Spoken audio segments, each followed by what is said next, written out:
right. Thanks everyone for being here, and thank you to all our speakers who offered remarks on behalf of the work that CLASP is doing. But now we really want to get into the conversation that is really about, one, what is at stake, right, in the South, and for our young people. Two, what can we do about it? What can we do about systemic change, about mobilization, partnering with young people? What can we do about dismantling the barriers created by policy and rebuilding those opportunities through policy? And what are we going to collectively commit to doing together?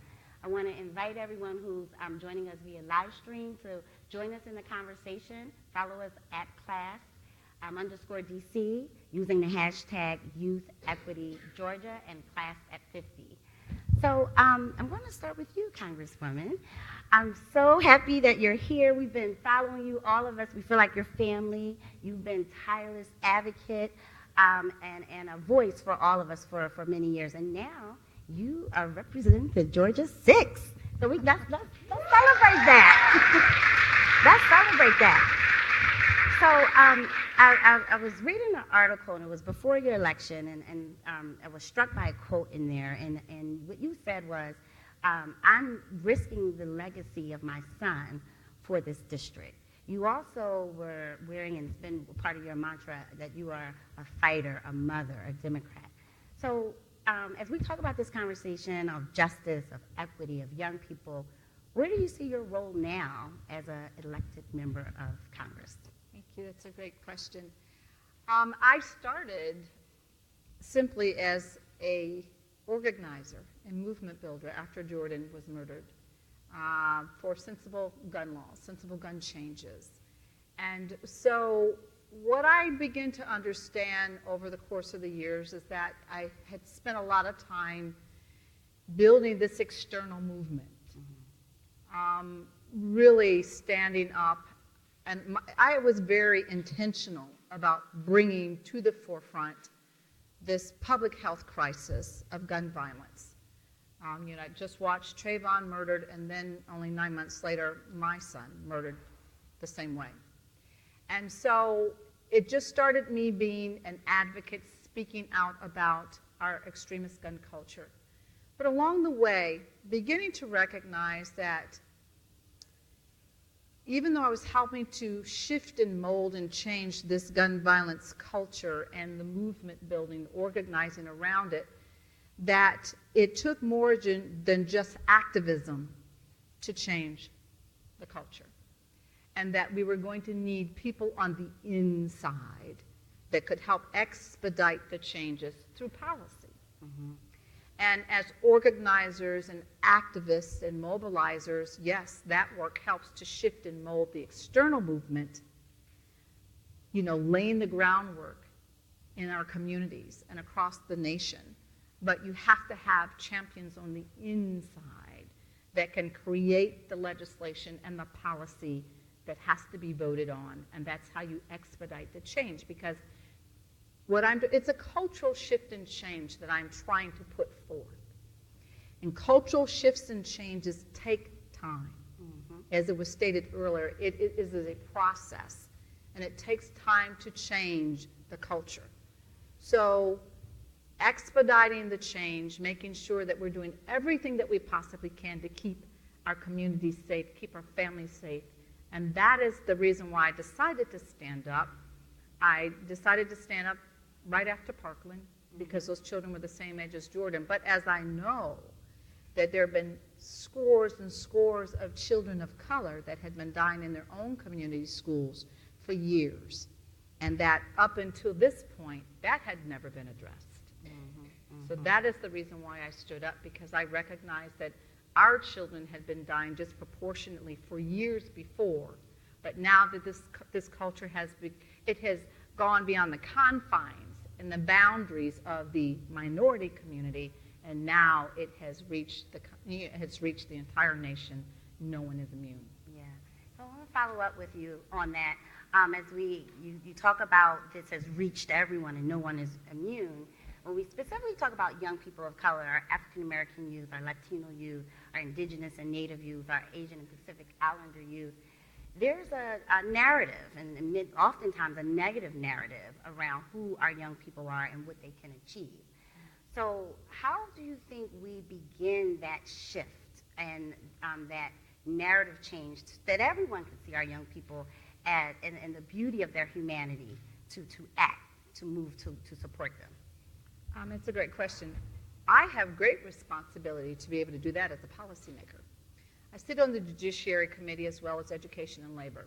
So it's my responsibility as a policymaker to make sure that we are addressing these very things in our hearings, making sure that I'm shedding light, even in my testimony, talking descriptively about the very institution of discrimination and racism that follows our children, that follows our families, and bringing light to those very systems in the hearings, in my own testimony, speaking to those that are before me, and just continuing to be a voice, continuing to be a voice to make sure that our children are educated, continuing to be a voice to make sure that our families and our children are never to be in fear of being gunned down simply because of who they are.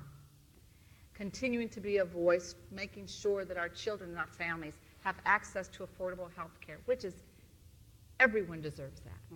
So just these very policies, standing up and descriptively making sure that I'm putting forth the effort to either co-sponsor legislation or sponsor this very kinds of legislation that protect our ability to live in the country the way we're supposed to live and not be disparaged or disproportionately discriminated against because of who we are as people of color.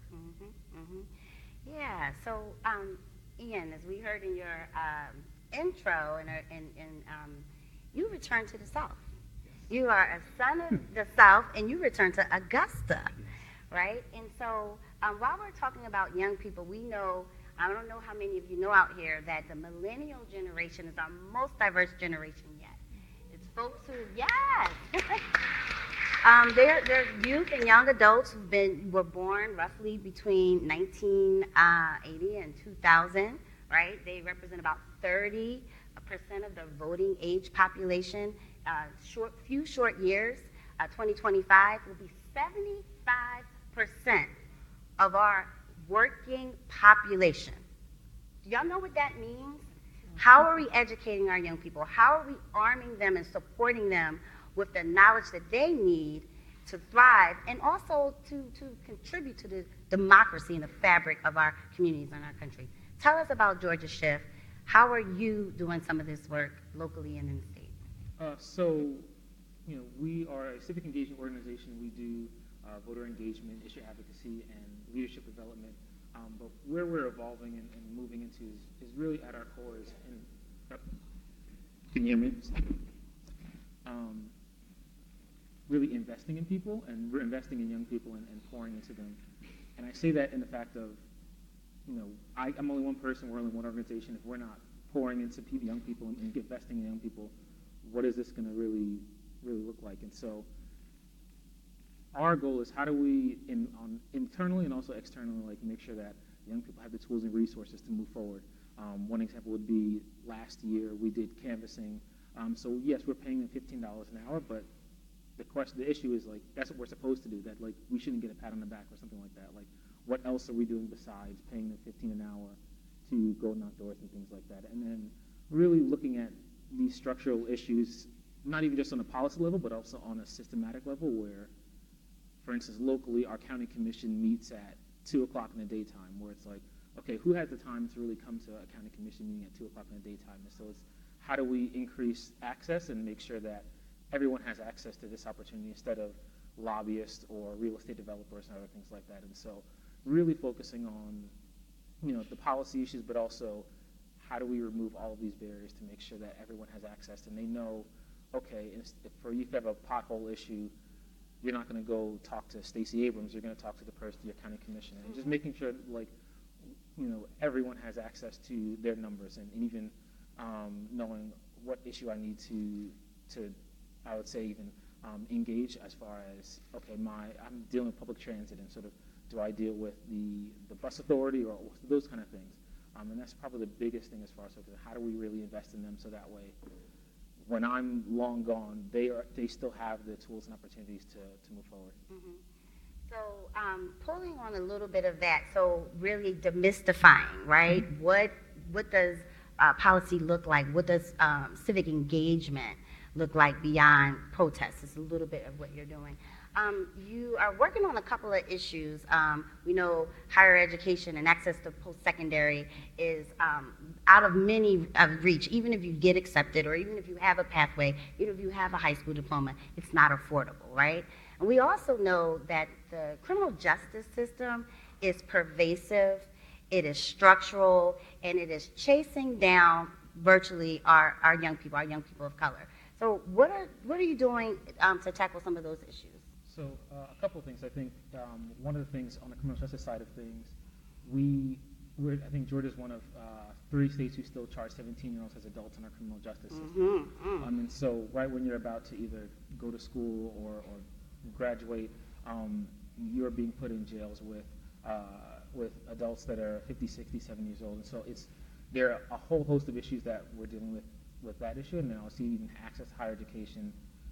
One of the things that we're looking at even now are, yes, you can get free college, but in addition to free college, like high school is free, but there's still equity issues all throughout the K-12 education system. And so it's issues like childcare, transportation, food insecurity, those kind of things. How do we make sure that we're addressing all of those things instead of just saying, hey, you have free college? Mm-hmm. Those are good things. There's a number of campaigns around the country about raising the age, right? So that we will not try young people as adults. And so that's some work that folks in this room can really jump on. Follow your other state counterparts. New York has raised the age recently. Virginia and other places are really working to do that. So that's one key takeaway. So Congresswoman, turning back to you, and we're trying to get the sound right back here. You already told us that you're on the House Judiciary Committee, which is a really important role, and also the House Education and Labor Committee with Chairman Bobby Scott. Yes, and he's a friend to our work and to young people from around the country. So as we think about some of these kind of key policy issues as raising the age and workforce development, and pouring into young people the investments they need, what are some of your priorities, and what do you think some of the priorities of those committees should be this Congress and moving forward? Well, most specifically, education and labor, which I sit on, really making sure that every child, every individual, every young person has a fair start. They deserve that. I will tell you just from experience, I can remember when I was raising Jordan as a single mother. I remember that the school in our neighborhood, I was newly divorced, and really just trying to knock on the doors in the neighborhood to find out how many children were there, how many families had kids that were Jordan's age. Wasn't really paying attention to the school system. The school system that was in his middle school that was in our district was a Title I failing school. And of course, I've had him on all the lists, trying to move him into other various schools, public schools, and, the No Child Left Behind law did not work, as it did not work for many, many families and many, many children. So I had the blessing and the fortune to be able to homeschool my son. But not every family has that opportunity. And that struck a very deep chord in me, that how is it that we are living in such an industrialized nation with so much wealth, and our own children are suffering from undereducation? And that was very disconcerting to me. And so sitting on education and labor, I can make sure that we are doing things such as strengthening and expanding Pell Grants. Making sure that our children, our young people have the ability to be educated in the ways that they deserve. Making sure that they're not saddled with debt, while they're trying to get their college education. Making sure that we're finding easier ways for them to find financial assistance. Making sure we're finding easier ways for them to actually apply. I mean, these are things that I can do as a policymaker to continue to bring to light many, many young people in this country that you just think it's just an automatic thing for people to be educated, but it is always not the case. And so my responsibility is to make sure that our children, our young people are invested in. I'm particularly interested in making sure that we're appropriating funds to 2-year colleges and institutions and also our technical training schools. Because not every young person has decided that they want to go to a 4-year institution. That's perfectly fine. But to be able to become entrepreneurs, to be able to invest within their own communities, really supports and structures our economy so that they're not forced to go outside of the state to find employment. And so these are things that I can do. These are things that I can help make sure that we're putting policies and laws in place to protect our students' ability to thrive and to have the global education that they deserve, because they have to globally compete. Yeah, absolutely, absolutely. And before I turn it over, ask you another question, Ian, just want to invite everyone who's online as well as in the audience. We're getting ready to get to questions, so you have note cards on your tables, so be jotting down your questions.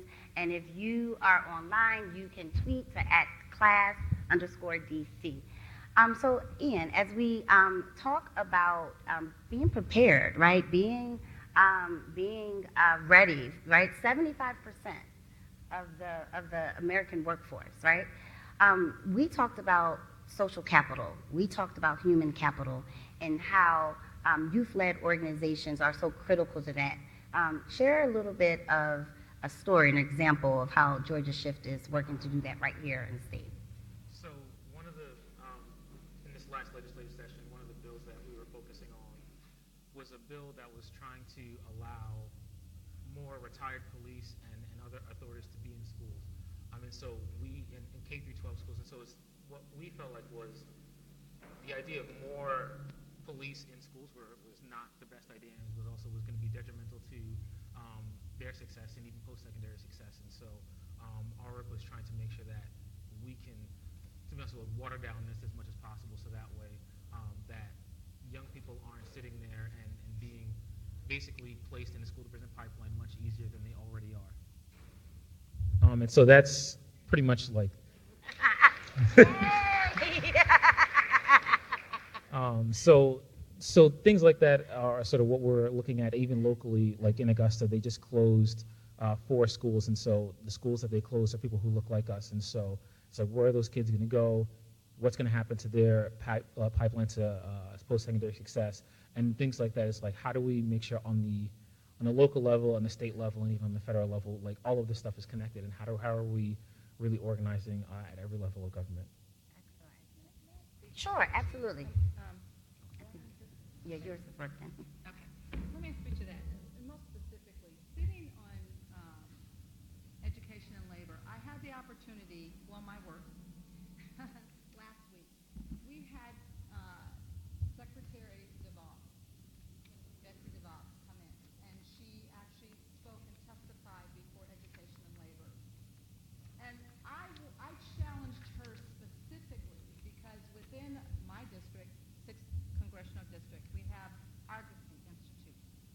And Argosy is one of the institutes that has been is closing beyond all hope of redemption. And I had the ability to be able to challenge Secretary DeVos under her leadership, how she would allow the receivership of that institution and many more institutions around the United States to close. And all those people that were getting, those young people that were getting, their master's degrees and their PhDs and getting degrees, put their hard-earned money down to get those degrees, to be educated, and under her direction, I guess, turned a blind eye, knowing that those schools were going to close. And so this is the very reason why I know I'm sitting on education and labor, to protect against those kinds of things, those tragedies from happening. And it was very unconscionable that would happen, because under her I mean, the receivership under her, she is in charge of educating our children, not privatizing our schools, but making sure that every young man and woman in this nation has the ability to be educated. And so I'm so glad that you brought that up, because that is the reason why I know I'm sitting in Washington to help our children have access to affordable education and the same education that they deserve across the nation. They should be getting right here in Georgia as well. All right, let's say amen on that. Yes, yes. So we're talking also about equity, right? This is what we're talking about. Access is equity. Investments is equity. Seeing our young people as just any other young people. Can our young people thrive? Can they just be kids? That's equity. But Ian, what do you say equity is to you and to the work that you're doing? What does it look like? So a little story. About a year ago, I was in DeKalb County. I got a ticket. The ticket was I think $360. And so the first thing that thought of my mind was sort of, what if I didn't have the money to pay this? What would have happened to me? The other thing is also, I was trying to pay it online, and they told me that I had to come in and pay it like in person. So if I didn't have a position where I could leave and do that, like not many jobs are going to allow you to do that. I would even add on to that, like if they gave me a ticket or they stopped me and say, well, what are you doing in this neighborhood? So there's a whole host of issues, like just me getting a ticket. And I was able to get it paid and everything like that. But I think about, as part of the reason why I think about public transit as a criminal justice issue, where if we had access to robust public transit, all of this could have been mitigated. And then also on the criminal justice side of things, the less opportunity for cops to stop young black and brown people, the better. And so making sure we can invest in it, not just even on I know there was issues sort of getting it through the state with MARTA, but even in Augusta, where how do we make sure that it has, like, public transit is accessible to everyone? And so that's just on the criminal justice side of things. That's not even on the environmental side. That's not even on the access to jobs or access to opportunities for fresh fruit and vegetables, things like that. And so equity is, how do we make sure that we're putting in policies, and also making sure the process is as easy as possible for everyone to be able to fight for those policies and make sure that they can get what they need. Mm-hmm, mm-hmm. And Congresswoman, so we know far too many youth and young adults are living in poverty. If you're a young parent, 1 in 4 are living in poverty and raising children. Across the country, we have over 4 million young people who are out of school, out of work, not by something that they want, but by they've been pushed out of opportunity. And so as we think about equity, what does that look like if you are successful in your role as an advocate in the inside now? And what does it look like in partnership with all the folks here in Atlanta and in Georgia? Making sure, most assuredly, that you have access to good and affordable health care. Making sure, if you are an individual such as myself that has a pre-existing condition, and by the nature of being a woman, we are pre-existing conditions, but making sure that people that have pre-existing conditions have the ability to pay for the cost of their treatment and pay for the cost of their prescription drugs. Making sure also, too, that we are allocating funds for medical research, specifically to do things like study maternal health, which many, many women of color, we know that disproportionately women of color are dying in the most powerful and wealthy nation in the world during childbirth. Making sure that, as I said before, our children have access to good education. That is their right. They cannot globally compete without it. Making sure that each and every young person at the age of 18 has the ability to vote, has access to the ballot box, no obstruction to the ballot box, that they are able to exercise their right to choose and say what's important to them in their futures. And for those that are incarcerated, and once they have done their time and they come out, making sure that they too have their voting rights restored.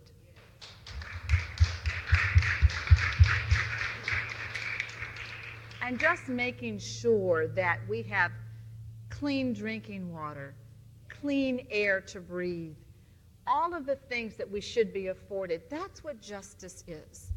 That's what putting everybody on a level playing field is. And that starts with our young people. That starts with our youth.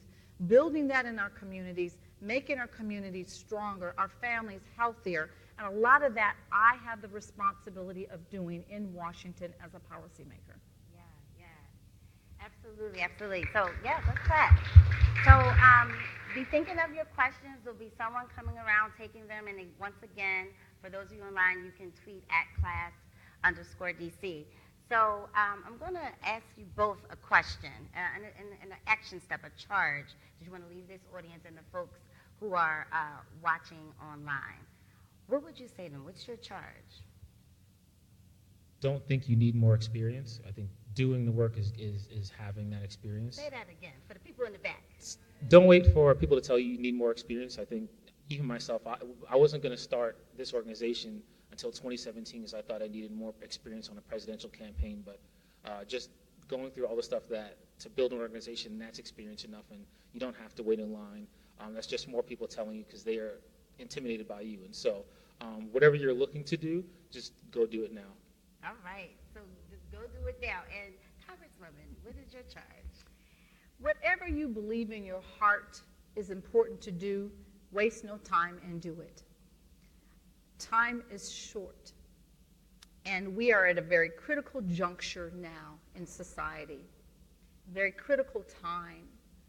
And what I say is that now some people have said to me, well, I don't know how to do what you do. You don't have to do what I do. Do what you do. Take the skills and the talent that you have been given by God. Use those for someone else. You are good enough. You are strong enough. You are smart enough. You have everything that you need to be successful and viable in creating change. That's what this is, stimulating change. And it doesn't happen with one person. It happens with all of us. So be engaged. Be engaged in your communities. Be engaged in making sure every single day that someone outside of your circle has the ability to live freely the way they're supposed to live. You can do that. You don't have to run an organization. Yes, you do. It's wonderful that he started this great organization, but you just do what you can do and know that you have the power. Be empowered to do it. All right. Thank you. All right, and so we are going to, we have a lot of questions. Well, we don't have time for all of those questions, but know that we'll be continuing to this conversation as this is a part of CLASP ongoing work. And you already heard the Congresswoman that this is a part of how she's representing this region, this state, in Congress as a part of her roles on the House Judiciary Committee and House Education and Labor Committee. So I will take the first question. Marlene, if you are ready to give it to me. Yes. Okay. All right. So this is a very specific question, and either one of you could take it. You already started by talking about Pell Grants. But besides making Pell Grants more accessible, what policy can we do to make post-secondary education more affordable? I can speak to it. I think you have to attack it through, and the students we deal with, you have to attack it through so many other ways. I think besides like just having the free tuition, I think that's great. I think how do we make sure that people have access to housing and transportation and childcare and all those things like that too. So that way, the only thing that they're focusing on is getting an education. And I think the less they have to worry about, the better. And so really, for instance, in Georgia, we have a subsidy for childcare. And so it's how do we make sure that that subsidy is fully funded and it's accessible to as many people as possible. That helps. And so all these different other things like access to public transit. So those are, it has to be, I would say, a holistic approach rather than just, hey, I give it to you for free kind of thing. Yep. And that's something that we talk about a lot at CLASP. There's no one silver bullet or single policy that can lift people out of poverty and promote opportunity. We need to think about this intersectionally. And so on post-secondary on one side, and you talked about child care policy, and I know our ED is a big champion of that. So another question, maybe I'll give this to you, Congresswoman. What have you already done, and you talked about this already, but to motivate this cultural shift that our board member David Dodson talked about and change, moving away from this scarcity model, moving away from this legacy of entrenched racism that is deep in our country and very, very present in the South? What have you done, or what are you going to do more to motivate this shift? Simply tell my story. As in communities, most specifically people of color, we have so many stories to tell. And oftentimes in our own communities, we're the only ones that know the stories. Tell the story. Speak about what's happening within your community, not only just to you, but what's happening to others in your community as well. Tell the stories, because the stories are the catalyst to moving people to change their hearts and minds. Telling the stories is movement building. Telling them on social media. Telling them in public forums. But not only that, beyond just telling the stories, the activism, the mobilizing. And yes, I will tell you, it's not enough just to march in the streets. It's not. It's important. But you have to move beyond marching in the streets. Sitting at our public forums, going to city council meetings, and demanding that your councilmen and women pay heed to the things that are important to you. Be it the PTA meetings, be it every civic engagement kind of forum or event that you can be at, because that's what matters. Most of the shifts and changes and the things that are made, in public policy happen at the state and local level. I can do all that I can do in Washington on a federal level, but you have the power. Tell the story. Hold your state and local and civic leaders, your state and local legislators and civic leaders accountable to you. Come up with your plans and your programs and your ideas. Put them forth. That you can do. Don't wait just for me to make the change on the federal level. Most of the power lies among you. Yes, and we're glad that we're here locally. I'm reminded, a friend and colleague who's in the room who does work with Forward Promise, working on narrative change for boys and men of color, that one of the central tenets of that work, I'm on the National Advisory Committee, is storytelling. And our storytelling and having our young people tell their own stories so that they can change the narrative and they can be the face, right, of where they are now and where they want to go. And it's our job to support them as advocates, as policymakers, as leaders. So we have one last question, and then we're going to wrap it up and turn it over to some partners on the ground from the United Way. A lot of my work is around workforce development and summer jobs and youth jobs and access to our traditional labor market, and that's important. But we know this is an entrepreneurial generation. We also know that many of our folks have been locked out of those traditional jobs because of the criminal justice system. What are your thoughts, very briefly, about this tension between training and pathways and traditional education for our economy that's current and it's changing, as well as how do we support these entrepreneurial skills and ideas? Even this space we're in now was co-founded by young people. So quickly, I would say even redefining what post-secondary education is, or sort of what higher education is.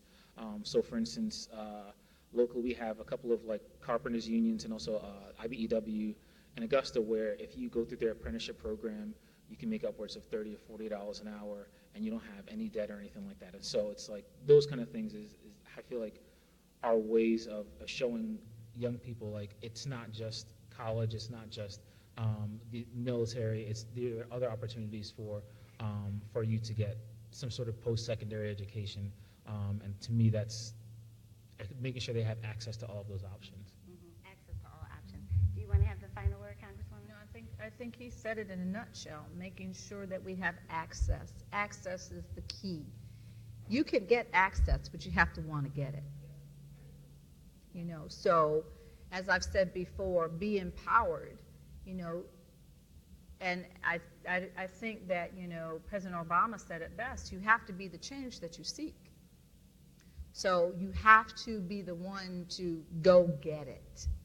You know, there are resources out there. There are resources for us. They're very quickly being depleted and eroded, but nonetheless, they're still there. And so take full advantage of everything that you're given. Take full advantage of every opportunity. Take advantage of them. Yeah. So join me in thanking our panelists. As we transition to Katrina Mitchell and Daniel Rosebud to offer remarks, you know, I'll offer a challenge to all of us as we are wrapping up, and we're going to network and we're going to mingle and we're going to think about what is our charge to do. We have a collective responsibility. We have a collective responsibility to hold ourselves accountable, each other as well as our friends who are elected, as well as folks who may not be our friends, right? So how do we think about that as we go throughout the rest of this evening and moving forward? So once again, thank you.